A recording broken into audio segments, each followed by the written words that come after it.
Komisi Banta ban pensung thu ia kipat ba halo kijing mentoi ba kijing kata jong ke social media ha ke ba ar jong kata yung ke Sangkar Dev College Shillong kala penlong ya ke program pensung thu halor kapang social media and the digital world, its relevance and impact ha community hall jong ke Shenong Jayau Lightdom. Hagani kejing elang layo kejing keren bat kejing batai kerpang naga manager jaga North East Network ikong Joy Grace SIM bat usap divisional police officer kapen Ursula ubak bidengan bat layo ru kejing keren na coordinator ke internal quality assurance cell jongka college ubak Manbor Warjri urang bak senong ke Jayau Lakdom ubak SB Karbangar bat kiwe-kiwe. Ubak bidengan ulaong bagi patba ke deban husiar ha bagi penan kam iki mobile phone namar bagi rius new kidon iki bot jongki bantu iki jing tip niki patba.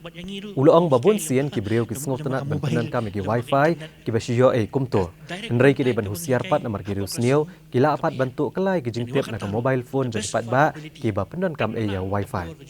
Ula kentu ki patba bakin husiar bha naga batiet ki tiar ki baterwa online namar kila don ki jingja bagi patba kila dak bansiu ke pisah. Henry kim semelayo apat ki tiar gitar bad ulaong balada ki patba ki yo ikinu kinu ki message ke bagi sngop artatil.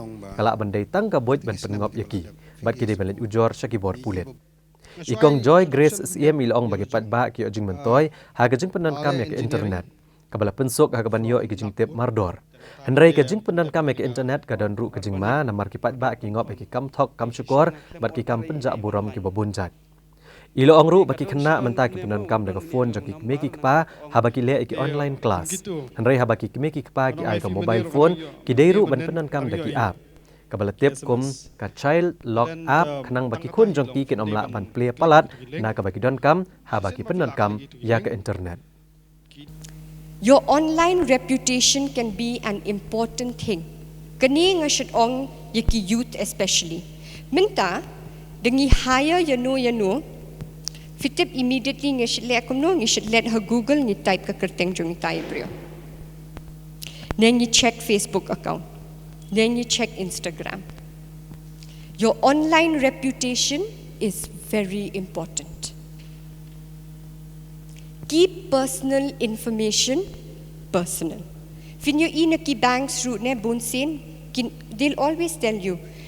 Dangi genuinely naka bank dangi kwa information na fine, ginumpa message I OTP ne I kani ka information jong fi kum ka bank account ne ka CVV number.